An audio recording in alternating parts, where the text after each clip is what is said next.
Spider-Man Noir by an original miniseries by David Hine, Fabrice Sapolsky on the scripts, and Di Giandomenico. His name I don't really remember. Carmine maybe is the artist. This is the Peruvian edition.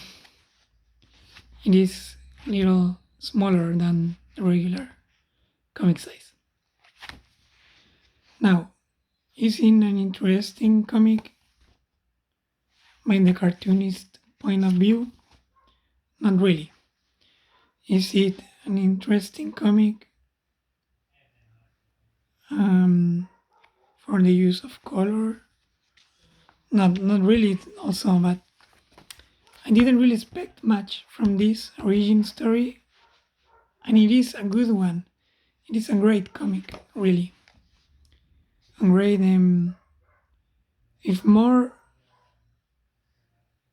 if the mean of quality of comic books, of mainstream comic books, were more like this, I will be buying like all the series. That's the best thing I have to say about this, because of course this was the Noir line. It was like an experiment maybe by Marvel, just 4 issues, like not really that pretentious. It's not 12 or 6 issues, but the story they made, the version of all the characters on this like mob style kind of story, the Red Menace, and it is an important aspect of it.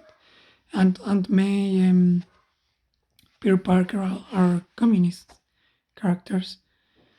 The way Black Cat has a role to play. It juggles a lot of characters just for 4 issues, but I never felt like disappointed on the inclusion of some of them. When on the origin of this Peter Parker, his attitude is different from the regular one. That's an interesting or maybe refreshing way to read a Spider-Man comic. And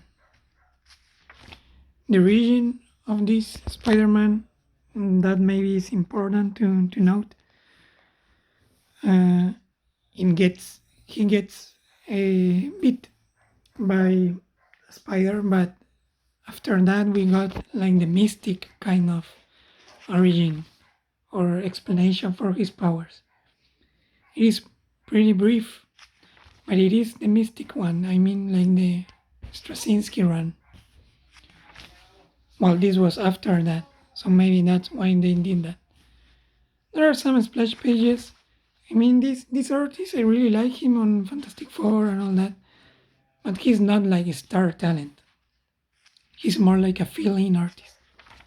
So maybe the script is really good on the art too, but maybe with some twitches to the art and to the coloring and all that aspects of this book, maybe this could have been even better.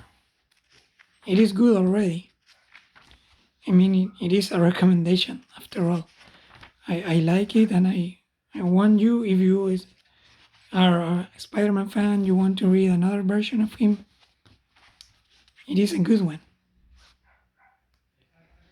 It is a good comic, a good read, an interesting read, and I really enjoy it. I really recommend it. Don't really want to tell, because for 4 issues, it has a lot of twists on the plot, and that's why I don't want to really explain it. But it uses well like it's 4 chapters structure. And the Vulture character is a lot different from the regular one. It also has like this circus element, like the freaks element. That freaks, like that was also important to the fiction at the time. So yeah, it is a pretty good read, Spider-Man Noir. Maybe you haven't read it. If you haven't, and you can, well, I think on English there's like a complete collection with the first two miniseries that are the two miniseries done by this team and the scripts in charge of the scripts. I'm guessing the second one is also a good one. I want to read it, but it is not available. So maybe when I can have my hands at it.